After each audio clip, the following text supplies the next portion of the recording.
श्रीमद् भागवत के 6वें स्कंद के अध्याय नंबर 12 की कथा चल रही है और श्लोक नंबर है 27।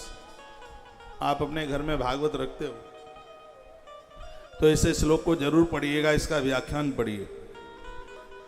क्या कहता है यह है?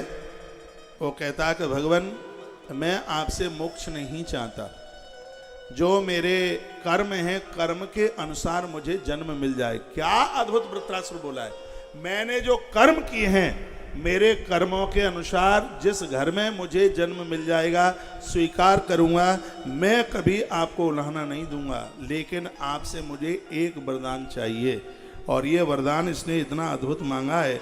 कहता तन मायात्मात्म जदार गेह अश्वासक्त चितनाथ भूयात।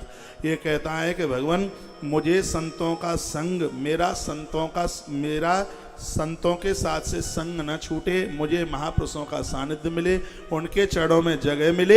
और आपसे प्रार्थना है कि संसार के जो लोग स्त्री पुत्र और धन में लिप्त हैं ऐसे लोगों का साथ मुझे कभी भी मत देना, ये आपसे मेरी प्रार्थना है। तालियां बजाना मत, हाथ की मेहंदी छूट जाएगी। ये इतनी बजनीक बात कही है वृत्रासुर ने। वृत्रासुर कहता है कि भगवान महात्माओं का तो संग मुझे मिल जाए, यदि कहीं आप मुझे संतों का संग भी ना दे पाओ तो ऐसे लोगों का साथ मत दे देना।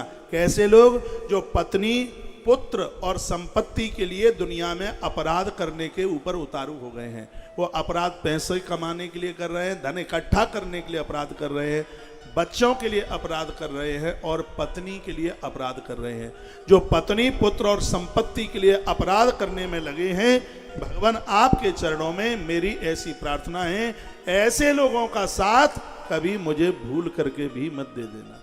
कथा हमारी और आपके लिए है, ऐसे लोगों की संगति मत करना जो व्यभिचार में लगे हुए हैं, ऐसे लोगों का संग मत करना जिनके पास क्रोध है, लोभ है, ऐसे लोगों का संग मत करना जो स्त्री संतान और संपत्ति के लिए ही अपना जीवन जी रहे।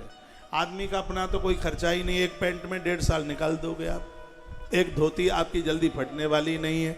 लेकिन ये जितना भी अधर्म और अन्याय किया जाता है सब औलाद के लिए। धृतराष्ट्र ने और किया है, मोह इतना उसके ऊपर हावी था कि अपने धर्म सत्कर्म को भूल गया और उसको राष्ट्र दिखाई नहीं देता था, उसको दुर्योधन ही दिखाई देता।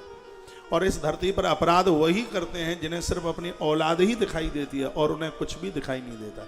लेकिन इनको ये नहीं पता है कि मरघट में जला करके आ जाएंगे, 3 दिन रो करके सगरे आंसू पहुंच लेंगे, बड़ी बड़ी मौतें हो जाती हैं, छाती पीटने कहते हैं अब घर कैसे चलेगा।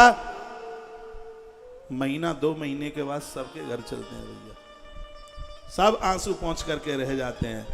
तो भागवत कहना चाहती है कि ये अधर्म और अन्याय और अपराध में मत जुड़े रहना, ऐसे लोगों का संग मत करना जिनके पास बैठने से तुम्हें भगवान नहीं व्यापार दिखाई देता है, जिनके पास बैठने से अपराध दिखाई देता है। ऐसे लोग जो अपने धर्म कर्म को तिलांजलि दे चुके हैं, कभी भगवती आराधना साधना के साथ जीते नहीं है, सिर्फ पत्नी बच्चे और धन इकट्ठे करने की स्थिति में ही पाप करने में लगे हुए हैं। उनको अपनी घरवाली के अलावा कुछ दिखता ही नहीं है। भागवत कहती है ऐसे लोगों का संग आज ही छोड़ दें, कल नहीं आज, इसी समय। उन लोगों का कभी साथ मत करना जिन्हें अपने बच्चों के अलावा और कुछ दिखाई ही नहीं देता है। उनका संग बिल्कुल करने की आवश्यकता नहीं है।